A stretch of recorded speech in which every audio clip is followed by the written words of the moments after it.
ಇವತ್ತಿನ ವಿಡಿಯೋದಲ್ಲಿ ನಾವು ಟೈಪ್ಸ್ ಆಫ್ ಸೆಂಟೆನ್ಸಸ್ ಅಂದರೆ ಎಷ್ಟು ಬಗೆಯ ಸೆಂಟೆನ್ಸ್ಗಳನ್ನು ನಾವು ಮಾಡ್ಬೋದು. ಟೈಪ್ ಅಂದರೆ ಬಗೆ, ಎಷ್ಟು ಬಗೆಯ ಸೆಂಟೆನ್ಸಸ್ಸನ್ನು ಮಾಡ್ಬೋದು. ಅದರಲ್ಲೂ ಇಂಗ್ಲೀಷ್ನಲ್ಲಿ ಸೆಂಟೆನ್ಸ್ ಹೇಗೆ ಮಾಡುವುದು. ಸೊ ಇದರಲ್ಲೇ ಬರುತ್ತೆ ಟೈಪ್ಸ್ ಆಫ್ ಸೆಂಟೆನ್ಸಲ್ಲಿ ನಾವು ಸೆಂಟೆನ್ಸನ್ನು ಹೇಗೆ ಮಾಡೋದು, ಮಿಸ್ಟೇಕ್ಸನ್ನು ಯಾವ ಥರ ಅವಾಯ್ಡ್ ಮಾಡೋದು, ಆ್ಯಂಡ್ ಟ್ರಾನ್ಸ್ಲೇಷನ್, ಸರಿಯಾದ ಟ್ರಾನ್ಸ್ಲೇಷನ್ ಯಾವ ಥರ ಮಾಡೋದು. ಯಾಕೆಂದರೆ ಸಾಮಾನ್ಯವಾಗಿ ಟ್ರಾನ್ಸ್ಲೇಷನ್ ಅಂತ ಬಂದಾಗ, ತರ್ಜುಮೆ ಅಂತ ಬಂದಾಗ ಏನಾಗುತ್ತೆ ಅಂದರೆ ಕನ್ನಡದಲ್ಲಿ ಹೇಗಿದೆಯೋ ಹಾಗೆಯೇ ನಾವು ಇಂಗ್ಲೀಷಲ್ಲಿ ಸೆಂಟೆನ್ಸ್ ಫಾರ್ಮ್ ಮಾಡಲಿಕ್ಕೆ ಹೋಗ್ತೀವಿ. ಅದು ತಪ್ಪದು. ಅದರಿಂದ ತಪ್ಪಾಗಿ ಸೆಂಟೆನ್ಸ್ ಫಾರ್ಮ್ ಮಾಡಿ ತಪ್ಪಾದ ರೀತಿಯಲ್ಲಿ ಇಂಗ್ಲೀಷನ್ನು ತಪ್ಪಾಗಿ ಮಾತಾಡ್ತಾ ಇರ್ತಾರೆ. ಓಕೆ, ಸೊ ಇದನ್ನೆಲ್ಲ ಅವಾಯ್ಡ್ ಮಾಡಲಿಕ್ಕೆ ನಾವು ಸೆಂಟೆನ್ಸ್ನ ಸರಿಯಾದ ಸ್ಟ್ರಕ್ಚರ್ ಏನು, ಅದನ್ನು ಯಾವ ಥರ ನಾವು ಇಂಗ್ಲೀಷನ್ನು ಕನ್ನಡಕ್ಕೆ ಹೇಳ್ಬೋದು ಅಥವಾ ಕನ್ನಡದಿಂದ ಇಂಗ್ಲೀಷಿಗೆ ಯಾವ ಥರ ಹೇಳ್ಬೋದು ಅನ್ನೋದನ್ನು ಈ ವಿಡಿಯೋ ಮೂಲಕ ನಾವು. ನಮಸ್ಕಾರ ಸ್ನೇಹಿತರೆ, ನಾನು ನಿಮ್ಮ ಮಿತ್ರ ಅನಿಲ್ಕುಮಾರ್. ಬನ್ನಿ ಇಂಗ್ಲೀಷ್ ಕಲಿಯೋಣ ಚಾನಲ್ಗೆ ಮತ್ತೊಮ್ಮೆ ಸ್ವಾಗತ. ಸ್ನೇಹಿತರೆ, ನೀವು ಈ ಚಾನಲ್ಗೆ ಹೊಸಬರಾಗಿದ್ದರೆ ದಯವಿಟ್ಟು ಚಾನಲ್ನ ಸಬ್ಸ್ಕ್ರೈಬ್ ಮಾಡಿ, ಹಾಗೆ ಪಕ್ಕದಲ್ಲಿರೋ ಬೆಲ್ ಐಕಾನನ್ನು ಕ್ಲಿಕ್ ಮಾಡಿ. ನಾವು ಹಾಕುವ ಎಲ್ಲ ವಿಡಿಯೋಗಳ ನೋಟಿಫಿಕೇಷನ್ ನಿಮಗೆ ನಿಮ್ಮ ಸೆಲ್ ಫೋನ್ಗೆ ದೊರಕುತ್ತದೆ. ಅಲ್ಲಿಂದ ನೀವು ಡೈರೆಕ್ಟಾಗಿ ಇಂಗ್ಲೀಷನ್ನು ಕಲಿಬೋದು. ಫ್ರೀಯಾಗಿ ಎಲ್ಲಿ ಕೂತ್ಕೊಂಡಿರ್ತೀರೋ ಅಲ್ಲಿಂದನೇ ನೀವು ಇಂಗ್ಲೀಷನ್ನು ಕಲಿಬೋದು. ಸ್ನೇಹಿತರೆ, ಈ ವಿಡಿಯೋನ ದಯವಿಟ್ಟು ಕೊನೆ ತನಕ ನೋಡಿ. ಕೊನೆ ತನಕ ನೋಡಿದ್ರೆ ನಿಮಗೇನು ಅರ್ಥ ಆಗಲ್ಲ, ಅರ್ಧದಲ್ಲೇ ಬಿಟ್ಟೋದ್ರೆ ಪ್ರಯೋಜನ ಇಲ್ಲ. ಸೊ ಕೊನೆ ತನಕ ನೋಡಿ. ಇಷ್ಟವಾದರೆ ಒಂದು ಲೈಕನ್ನು ಕೊಡಿ, ಇಷ್ಟವಿಲ್ಲದಿದ್ದರೂ ಒಂದು ಲೈಕನ್ನು ಕೊಡಿ. And I hope you will like the video. Comment ಸೆಕ್ಷನಲ್ಲಿ ಕಮೆಂಟ್ ಮಾಡೋದನ್ನು ಮರಿಬೇಡಿ. ಕಮೆಂಟ್ಸ್ ಏನು ಮಾಡ್ತೀರಾ, ನಿಮಗೇನು ಸಂದೇಹವಿರುತ್ತೆ ಅದನ್ನು ಕಮೆಂಟ್ ಮಾಡಿ. ಅಥವಾ ನಿಮಗೇನಾದರೂ ಸೆಂಟೆನ್ಸಸ್ ಫಾರ್ಮ್ ಮಾಡಬೇಕು ಅಂತ ಅನಿಸಿದ್ರೆ, ಸೆಂಟೆನ್ಸ್ ನಿಮ್ಮ ಹತ್ರ ಸರ್ ನಾನು ಈ ಥರ ಸೆಂಟೆನ್ಸ್ ಮಾಡ್ತೀನಿ, ಇದು ಸರಿನಾ ತಪ್ಪ ಅನ್ನೋದನ್ನು ನೀವು ಕಮೆಂಟ್ ಸೆಕ್ಷನಲ್ಲಿ ಕಮೆಂಟ್ ಮಾಡಿ. ನಾನು ಅದಕ್ಕೆ ನಿಮ್ದೇನಾದರೂ ಮಿಸ್ಟೇಕ್ಸ್ ಇದ್ದರೆ ನಾನು ಕಮೆಂಟ್ ಸೆಕ್ಷನಲ್ಲೇ ನಿಮಗೆ ರೆಕ್ಟಿಫೈ ಮಾಡ್ತೀನಿ, ಅಂದರೆ ಆ ತಪ್ಪನ್ನು ನಾನು ತಿದ್ದುತ್ತೀನಿ. ಓಕೆ, ಸೊ ಹಾಗಾದರೆ ಸ್ನೇಹಿತರೆ, ವಿಡಿಯೋ ಹೋಗೋಣ. Let's get started.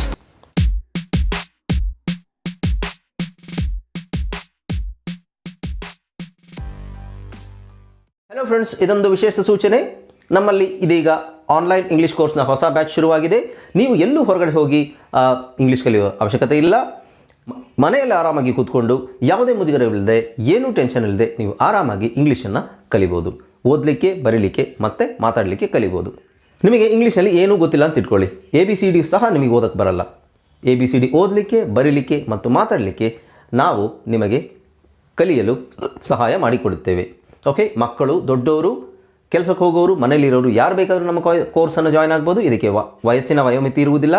ಹಾಗಾದರೆ ಸ್ನೇಹಿತರೆ, ತಡ ಯಾಕೆ, ಈ ಕೂಡಲೇ ನಿಮ್ಮ ಫೋನನ್ನು ತೆಗೆದುಕೊಳ್ಳಿ ಆ್ಯಂಡ್ ಕೆಳಗಡೆ ಕೊಟ್ಟಿರುವಂತಹ ಸೆಲ್ ಫೋನ್ ನಂಬರಿಗೆ ಕಾಲ್ ಮಾಡಿ ನಿಮ್ಮ ಹೆಸರನ್ನು ರಿಜಿಸ್ಟರ್ ಮಾಡಿಕೊಳ್ಳಿ.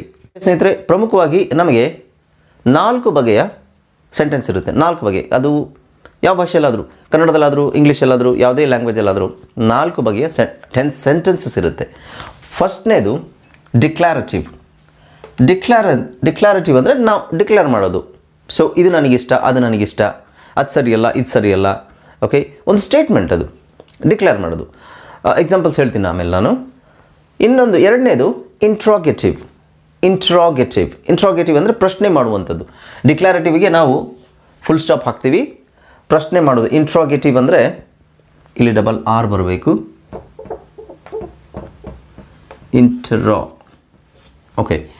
ಇಂಟರೋಗೇಟಿವ್ ಅಂದರೆ ಪ್ರಶ್ನಾರ್ಥಕ ವಾಕ್ಯಗಳು.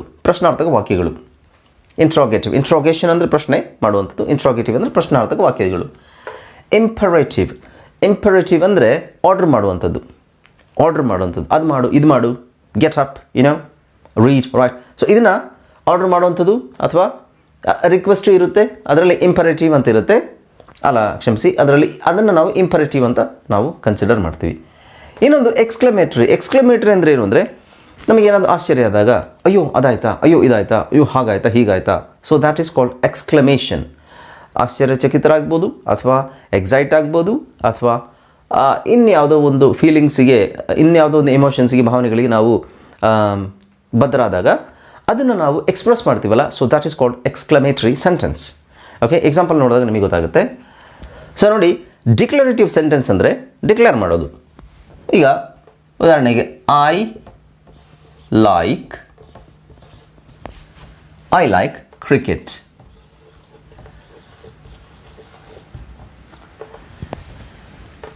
I like cricket. I like cricket, ನನಗೆ ಕ್ರಿಕೆಟ್ ಅಂದರೆ ತುಂಬ ಇಷ್ಟ. ಯಾವುದೇ ಸ್ಪೋರ್ಟ್ಸ್ ಬೇಕಾದ್ರೆ ತಗೊಳ್ಬೋದು, ಅಥವಾ ನೀವು ಏನಾದರೂ ಇಷ್ಟ ಇದ್ದರೆ ಅದನ್ನು ಬರೀರಿ. I like dash.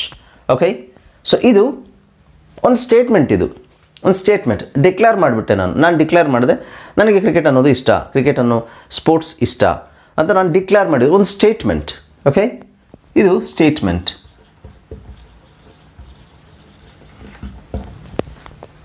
Right. Next interrogative. Interrogative sentence ಅಂದರೆ ಪ್ರಶ್ನಾರ್ಥಕ ವಾಕ್ಯಗಳು. What's your name, what is or what's your name.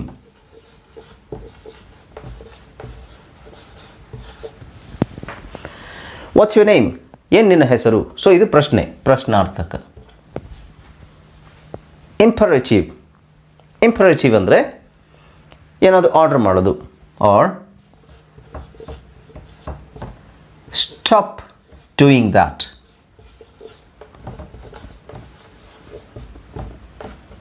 Stop doing that. Stop doing that, ಅದನ್ನು ಮಾಡೋದನ್ನು ನಿಲ್ಲಿಸ್ಬಿಡು, ನನಗೆ ಸಹಿಸ್ಕೊಳಕ್ಕಾಗ್ತಾ ಇಲ್ಲ, ಸೊ ಅದನ್ನು ಮಾಡೋದನ್ನು ನಿಲ್ಲಿಸ್ಬಿಡು. Stop shouting, stop yelling at me. Okay, ಒಂದು ಆರ್ಡರ್ ಮಾಡೋದು. ಓಕೆ, ಸ್ಟಾಪ್ ಡೂಯಿಂಗ್ ದ್ಯಾಟ್, ಅದನ್ನು ಮಾಡೋದನ್ನು ನಿಲ್ಲಿಸ್ಬಿಡು. ಎಕ್ಸ್ಕ್ಲಮೇಟರಿ ಸೆಂಟೆನ್ಸ್ ಅಂದರೆ ನಾವು ಆಶ್ಚರ್ಯಚಕಿತರಾಗೋದು. So wow that's amazing, wow that's amazing. Wow, exclamation ಅಂದರೆ ಆಶ್ಚರ್ಯ ಚಿಹ್ನೆ ಹಾಕೋದು. That's amazing.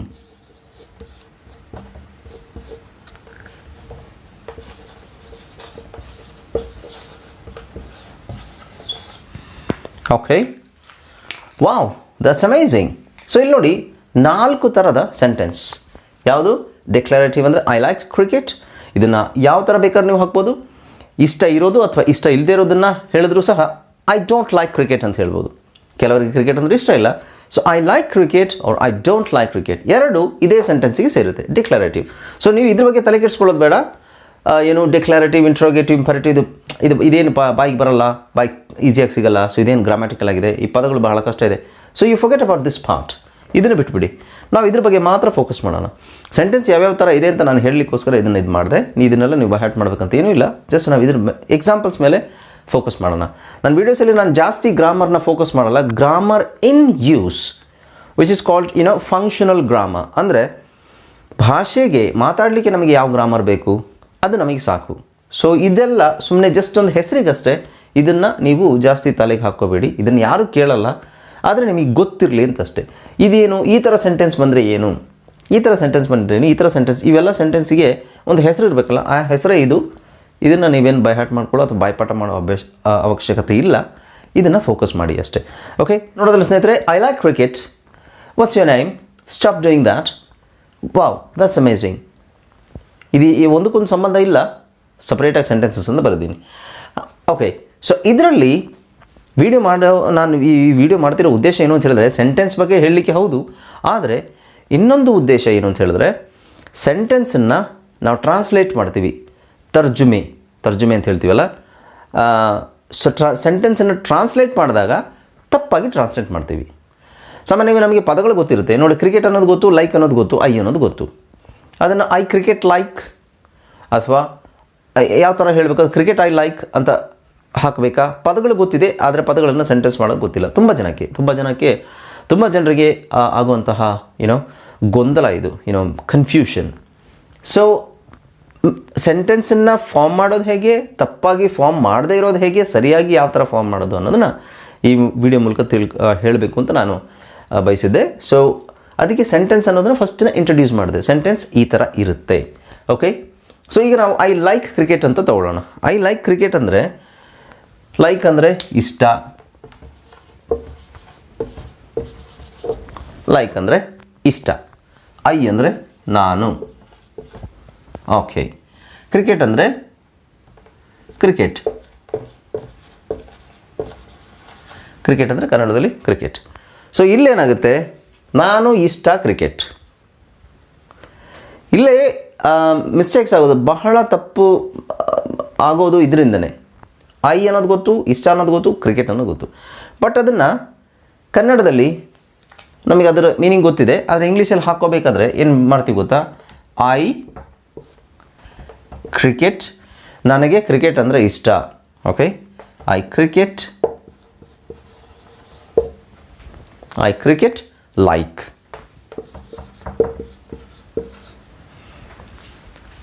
I cricket like ಅಂತ ಹೇಳಿಬಿಡ್ತೀವಿ. ತುಂಬ ಜನ ಹಾಗೆ ಮಾಡ್ತಾರೆ. I cricket like which is wrong. ಸರಿಯಾದ ಸೆಂಟೆನ್ಸ್ ಏನು? I like cricket. ನಾನು ಇಷ್ಟ ಕ್ರಿಕೆಟ್. ಇದು ಕನ್ನಡದಲ್ಲಿ ನೀವು ಟ್ರಾನ್ಸ್ಲೇಟ್ ಮಾಡಿದಾಗ ಈ ಥರ ಬರುತ್ತೆ, ವಿಚ್ ಈಸ್ ರಾಂಗ್. ಕನ್ನಡದಲ್ಲಿ ಆ ಥರ ಟ್ರಾನ್ಸ್ಲೇಟ್ ಮಾಡೋ ಹಾಗಿಲ್ಲ.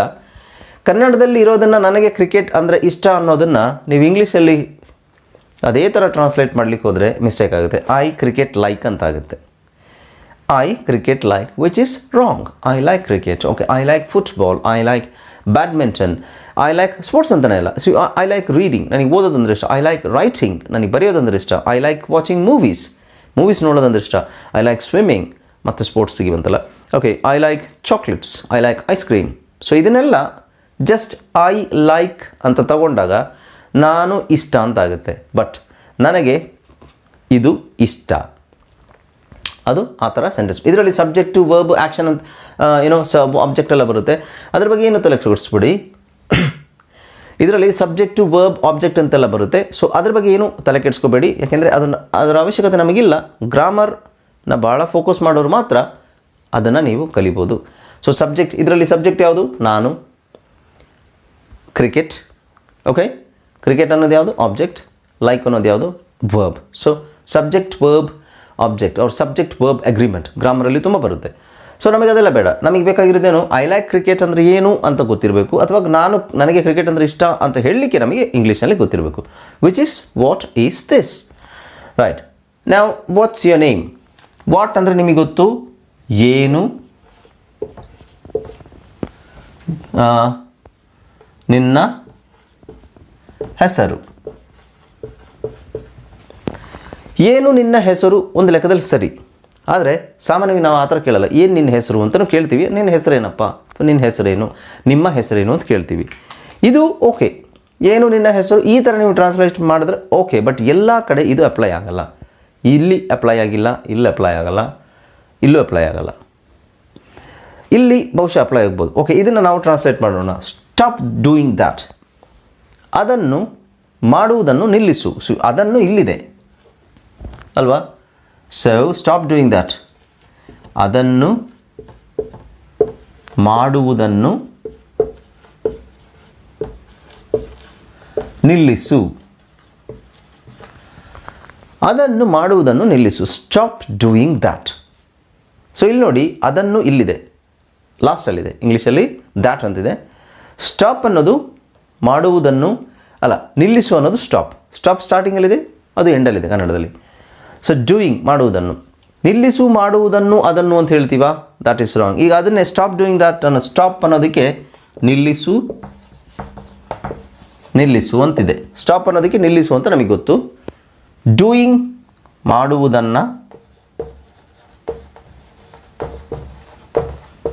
ಮಾಡುವುದನ್ನು ನಿಲ್ಲಿಸು ಅಲ್ಲ, ಅದನ್ನು that.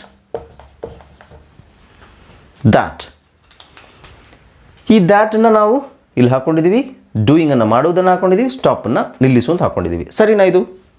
Not at all. Stop doing that ಅಂದರೆ ಅದನ್ನು ಮಾಡೋದನ್ನು ನಿಲ್ಲಿಸಪ್ಪ, ದಯವಿಟ್ಟು ಅದನ್ನು ಮಾಡೋದನ್ನು ನಿಲ್ಲಿಸು. ತಪ್ಪು ಅನ್ನೋದಕ್ಕಿಂತ ಬೇಡ ಅದು ನಮಗೆ. ಅಥವಾ ಸ್ಟಾಪ್ ಡೂಯಿಂಗ್ ದ್ಯಾಟ್, ಅದನ್ನು ಏನಕ್ಕೆ ಮಾಡ್ತಾ ಇದೆಯಾ? ಸ್ಟಾಪ್ ಡೂಯಿಂಗ್ ದ್ಯಾಟ್ ಒಂದು ಆರ್ಡರ್ ಕೊಡೋದಷ್ಟೇ. ಸೊ ಆರ್ಡ್ರು, ರಿಕ್ವೆಸ್ಟು ಇವೆಲ್ಲ ಇಂಪರೇಟಿವ್ ಸೆಂಟೆನ್ಸಲ್ಲಿ ಬರುತ್ತೆ. ಈಗ ಇದು ನೋಡೋಣ. Wow, that's amazing. ವಾವ್, ಅದು ತುಂಬ ಸಖತ್ತಾಗಿದೆ ಅಂತ ಹೇಳೋದು. ಓಕೆ, ಇಲ್ಲಿ ಆಗುತ್ತೆ. ಬಟ್ ಈ ಥರ ಸೆಂಟೆನ್ಸಸ್ಗೆ ಆಗಲ್ಲ. ಆಲ್ಮೋಸ್ಟ್ ಆಲ್ ನೋಡಿ, ಇಲ್ಲಿ ಟ್ರಾನ್ಸ್ಲೇಟ್ ಮಾಡಿದ್ದೀವಿ, ಇಲ್ಲಿ ಟ್ರಾನ್ಸ್ಲೇಟ್ ಮಾಡಿದ್ದೀವಿ, ಓಕೆ. ಆದರೆ ಈ ಥರ ಸೆಂಟೆನ್ಸಸ್ ನಿಮಗೆ ಎಲ್ಲ ಕಡೆ ಬರಬೇಕಂತಿಲ್ಲ. ಆಲ್ಮೋಸ್ಟ್ ಬೇರೆ ಸೆಂಟೆನ್ಸಸ್ಸೇ ಬರುತ್ತೆ. ಅಂದರೆ ನಾವು ಹಿಂದೆ ಮುಂದೆ ಹಾಕ್ಕೋಬೇಕು. ಕನ್ನಡದಲ್ಲಿ ಮಾತಾಡಬೇಕಂದ್ರೆ ಕನ್ನಡದಲ್ಲಿರೋದನ್ನು ಇಂಗ್ಲೀಷಲ್ಲಿ ನಾವು ಟ್ರಾನ್ಸ್ಲೇಟ್ ಮಾಡಬೇಕು ಅಂದರೆ ಸ್ವಲ್ಪ ಹಿಂದೆ ಮುಂದೆ ಹಾಕ್ಕೊಂಡು ಸ್ವಲ್ಪ ಸರ್ಕಸ್ ಮಾಡಬೇಕು. ಅದರಲ್ಲಿ ಯಾವ ಥರ ಮಾಡಬೇಕು, ಏನು ಮಾಡಬೇಕು ಅನ್ನೋದನ್ನು ನಾನು ನೆಕ್ಸ್ಟ್ ಕ್ಲಾಸಲ್ಲಿ ಹೇಳ್ಕೊಡ್ತೀನಿ ನಿಮಗೆ. ಸೊ ಸ್ನೇಹಿತರೆ, ಇಷ್ಟು ಪಾರ್ಟ್ ಬಿಟ್ಬಿಡಿ. ಸೆಂಟೆನ್ಸಸ್ಸಲ್ಲಿ ಏನೇನು ಸೆಂಟೆನ್ಸ್ ಇದೆ ಅಂತ ನಾನು ಹೇಳಿದೆ. ನೀವು ಮಾಡಬೇಕಾಗಿರೋದು ಇಷ್ಟೇ, ಮಿಸ್ಟೇಕ್ಸನ್ನು ಅವಾಯ್ಡ್ ಮಾಡಬೇಕು. ಮಿಸ್ಟೇಕ್ ಯಾವ ಥರ ಆಗುತ್ತೆ ಇಲ್ವಲ್ಲ, ನನಗೆ ಗೊತ್ತಲ್ಲ, ಇದ್ರ ಮೀನಿಂಗ್ ಗೊತ್ತಲ್ಲ. ಸೊ ಇದಂದ್ರೆ ಹೀಗೆ, ಅದಂದ್ರೆ ಹಾಗೆ, ಇದಕ್ಕೆ ಹೀಗೆ ಹೇಳ್ತಾರೆ, ಇದಕ್ಕೆ ಹಾಗೆ ಹೇಳ್ತಾರೆ ಅಂತ ನಾವು ಅದನ್ನು ಅಸ್ಯೂಮ್ ಮಾಡಿಕೊಂಡು ಆಮೇಲೆ ನಮ್ಮ ಬಾಯಿಗೆ ಬಂದಂಗೆ ನಾವು ಸೆಂಟೆನ್ಸ್ ಮಾಡಿಬಿಡೋದು. ಓಕೆ ಸ್ನೇಹಿತರೆ, ಸಿಂಪಲ್ಲಾಗಿ ನೀವು ಮಾಡಬೇಕಾಗಿರೋದು ಇಷ್ಟೇ. ಮಿಸ್ಟೇಕ್ಸನ್ನ ಅವಾಯ್ಡ್ ಮಾಡಬೇಕು. ಯಾವ ಥರ ಅವಾಯ್ಡ್ ಮಾಡ್ತೀರಾ ಅಂತ ಹೇಳಿದ್ರೆ ಈ ಫಾರ್ಮ್ಯಾಟ್ನ ಫಾಲೋ ಮಾಡಬೇಕು. ಯಾವುದು ಸ್ವಲ್ಪ ಆಚೆ ಈಚೆ ಮಾಡಬೇಕಾಗಿ ಬರುತ್ತೆ ಅನ್ನೋದು ನಿಮ್ಮ ಮೈಂಡಲ್ಲಿರಬೇಕು. ಸೊ ಅದು ಹೇಗೆ ಮಾಡಬೇಕು, ಗ್ರಾಮ್ಯಾಟಿಕಲಾಗಿ ಹೇಗೆ ಮಾಡಬೇಕು, ಈಸೆಲ್ಲಿ ಹಾಕಬೇಕು, ವಾಸಲ್ಲಿ ಹಾಕಬೇಕು, ಆಮೇಲೆ ಹಾಕಬೇಕು, ಅದೆಲ್ಲ ಇದೆಯಲ್ಲ, ಅದಕ್ಕೆ ನೀವು ಸ್ವಲ್ಪ ಮಟ್ಟಿಗೆ ಗ್ರಾಮರನ್ನ ಕಲಿಬೇಕು. ಅದನ್ನು ಟೆನ್ಸಸ್ ಅಂತ ನಾವು ಹೇಳ್ತೀವಿ. ಆ ಟೆನ್ಸಸ್ ಮತ್ತು ಟು ಬಿ ವರ್ಬ್ಸ್ ನಾನು ಈಗಾಗಲೇ ಆ ಪಾಠಗಳನ್ನು ಮಾಡಿದ್ದೀನಿ. ಒಂದಷ್ಟು ವೀಡಿಯೋಸನ್ನು ಮಾಡಿದ್ದೀನಿ. ಟೆನ್ಸಸ್ ವೀಡಿಯೋಸನ್ನು ಸ್ವಲ್ಪ ಮಾಡಿದ್ದೀನಿ. And to be verbs videos ಎಲ್ಲ ಆಗೋಗಿದೆ. ಒಂದು 13 to 14 ವೀಡಿಯೋಸ್ ಇರಬೇಕು. ಸೊ ಅದನ್ನೆಲ್ಲ ನೀವು ನೋಡಿ, ಅವಾಗ ನಿಮಗೆ ಸೆಂಟೆನ್ಸ್ ಹೇಗೆ ಫಾರ್ಮ್ ಮಾಡಬೇಕು ಅಂತ ಗೊತ್ತಾಗುತ್ತೆ. ಬಟ್ ಈ ವಿಡಿಯೋ ಉದ್ದೇಶ ಏನಿತ್ತು ಅಂತ ಹೇಳಿದ್ರೆ, ನನಗೆ ಸೆಂಟೆನ್ಸ್ ಮಾಡಬೇಕಾದ್ರೆ ನೀವು ಏನು ಮಿಸ್ಟೇಕ್ ಮಾಡ್ತೀರಾ, ಯಾಕೆ ನಿಮಗೆ ಕರೆಕ್ಟಾಗಿ ಸೆಂಟೆನ್ಸ್ ಮಾಡಲಿಕ್ಕಾಗಲ್ಲ, ಯಾಕೆ ನಿಮಗೆ ಮಾತಾಡ್ಲಿಕ್ಕೆ ಬರಲ್ಲ ಅನ್ನೋದು ಈ ವಿಡಿಯೋದ ಉದ್ದೇಶ ಇತ್ತು. ಹಾಗಾಗಿ ನಾನು ಇದನ್ನು ನಿಮಗೆ ಕ್ಲಿಯರಾಗಿ ಹೇಳಿದೆ. ನೋಡಿ, ಇನ್ಮೇಲೆ ಈ ಥರ ಮಿಸ್ಟೇಕ್ಸನ್ನು ನೀವು ಮಾಡಲಿಕ್ಕೆ ಹೋಗಬೇಡಿ. ಈ ಥರ ಅಂದರೆ ಏನು, ನಿಲ್ಲಿಸು ಮಾಡುವುದನ್ನು ಅದನ್ನು. ಆ್ಯಂಡ್ ನಾನು ಇಷ್ಟ ಕ್ರಿಕೆಟ್. ತುಂಬ ಜನ ನನಗೆ ಗೊತ್ತಿರೋರು, ಈ ಸ್ಟೂಡೆಂಟ್ಸ್ ಆಗಲಿ ಅಥವಾ ನಮ್ಮ ಫ್ರೆಂಡ್ ಸರ್ಕಲಲ್ಲಾಗಲಿ ತುಂಬ ಜನ ಇಂಗ್ಲೀಷ್ ಅಲ್ಪ ಸ್ವಲ್ಪ ಗೊತ್ತಿರೋರು, ಕಲಿತಾ ಇರೋರು ಮಾಡುವಂಥ ಮಿಸ್ಟೇಕ್ ಇದೆ. ಓಕೆ, ಸೊ ಹಾಗಾದರೆ ಸ್ನೇಹಿತರೆ, ಇಲ್ಲಿವರೆಗೂ ಈ ವಿಡಿಯೋವನ್ನು ನೋಡಿದ ಎಲ್ಲ ಸ್ನೇಹಿತರಿಗೂ ನನ್ನ ಧನ್ಯವಾದಗಳನ್ನು ಹೇಳ್ತೇನೆ. ಆ್ಯಂಡ್ ಈ ವಿಡಿಯೋಗೆ ಲೈಕ್ ಕೊಡೋದ್ರ ಮೂಲಕ ನೀವು ನನಗೆ ಪ್ರೋತ್ಸಾಹ ಕೊಟ್ಟಂಗಾಗುತ್ತೆ, ಎನ್ಕರೇಜ್ ಮಾಡ್ದಂಗಾಗುತ್ತೆ. ವಿಡಿಯೋ ನಿಮಗೆ ಇಷ್ಟವಾದರೆ ನಾನು ಇದೇ ಥರ ವೀಡಿಯೋಸನ್ನು ಮುಂದೆ ಮಾಡ್ತೀನಿ. ಈ ವಿಡಿಯೋವನ್ನು ಎಲ್ಲ ಸೋಷಿಯಲ್ ಮೀಡಿಯಾ ಪ್ಲ್ಯಾಟ್ಫಾರ್ಮಲ್ಲಿ ಶೇರ್ ಮಾಡಿ. ನಿಮಗೇನಾದರೂ ಕಮೆಂಟ್ಸ್ ಇದ್ದರೆ ಅಥವಾ ನಿಮಗೇನಾದರೂ ಸಂದೇಹವಿದ್ದರೆ ಅದನ್ನು ನೀವು ಕಮೆಂಟ್ ಸೆಕ್ಷನಲ್ಲಿ ಕಮೆಂಟ್ ಮಾಡಿ. ಇದೇ ಥರ ನಿಮಗೆ ಏನಾದರೂ ಸೆಂಟೆನ್ಸ್ ಫಾರ್ಮ್ ಮಾಡಬೇಕು ಅಂತ ನಿಮಗೆ ಅನಿಸಿದ್ರೆ ಕನ್ನಡದಲ್ಲಿ ಕನ್ನಡದಲ್ಲಿ ಈ ಥರ ಸೆಂಟೆನ್ಸಿಗೆ ಇಂಗ್ಲೀಷಲ್ಲಿ ಯಾವ ಥರ ಹೇಳ್ಬೋದು ಅನ್ನೋದನ್ನು ನೀವು ಕಮೆಂಟ್ ಸೆಕ್ಷನಲ್ಲಿ ಕಮೆಂಟಲ್ಲಿ ಹಾಕಿ, ನಾನು ಅದನ್ನು ನಿಮಗೆ ಟ್ರಾನ್ಸ್ಲೇಟ್ ಮಾಡಿ ಹಾಕ್ತೀನಿ. Okay, thank you so much again. Keep watching my videos until my next video uploads. Thanks again. Bye.